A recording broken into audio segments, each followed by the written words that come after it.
चलिए इस बीच एक और बड़ी खबर इस वक्त आ रही है और इस बड़ी खबर से भी आपको रूबरू करवाएंगे। आपकी स्क्रीन पर इस वक्त सीधे ये बड़ी खबर है। भारत सरकार ने चाबहार परियोजना को शून्य आवंटन दिया है।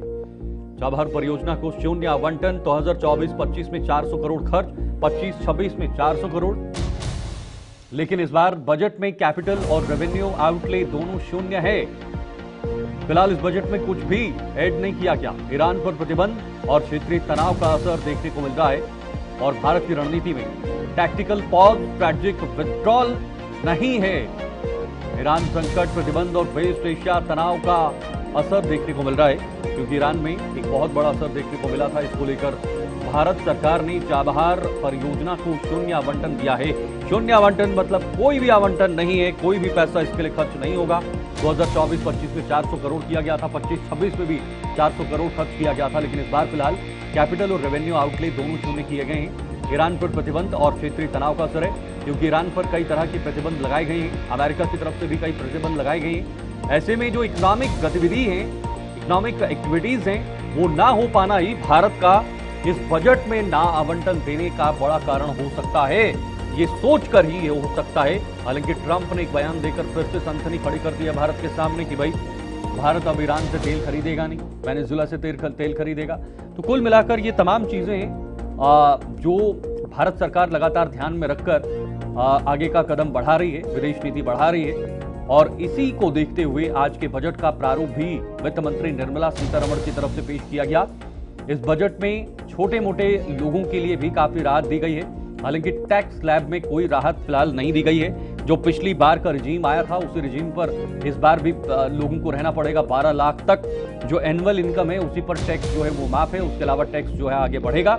इसके अलावा एमएसएमईज पर काफी फोकस किया गया है और भारी भरकम फंड भी एमएसएमईज को लेकर जो है वो जारी किया गया है, ताकि छोटे दुकानदारों को, छोटे उद्योगपतियों को, छोटे छोटे जो चीजें हैं उनको बढ़ावा दिया जाए।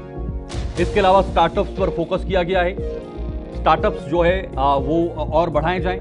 साथ ही साथ सबसे बड़ी बात, जो दवाइयां हैं या भारत में जो दवाइयां बनती हैं उसको लेकर जोर दिया गया है और कहा है कि भारत को वैश्विक हब बनाएंगे, यानी पूरी दुनिया में सबसे बड़ा एक हब जो है वो भारत बनेगा। उससे एक्सपोर्ट बढ़ेगा और एक्सपोर्ट बढ़ने से भारत की जो वैल्यू है वो भी बढ़ेगी। दरअसल डिजिटल पेमेंट पर जोर देने की बात की गई है। फर्जी बिलिंग, ब्लैक मनी पर सख्ती की बात की गई है। फालतू खर्च का कम करना, इस खबर में बातचीत की गई है इस बजट के मुताबिक। और यह कहा गया है कि इस पर काम होंगे आने वाले समय में, जो बहुत महत्वपूर्ण भी है और जो होना भी चाहिए। साथ साथ कई तरह के अन्य कदम भी उठाए गए हैं और उन कदमों के जरिए कहीं ना कहीं आम लोगों तक राहत पहुंचाने की बात की जा रही है। कुछ छोटे मोटे पॉइंट्स आपके सामने रहेंगे।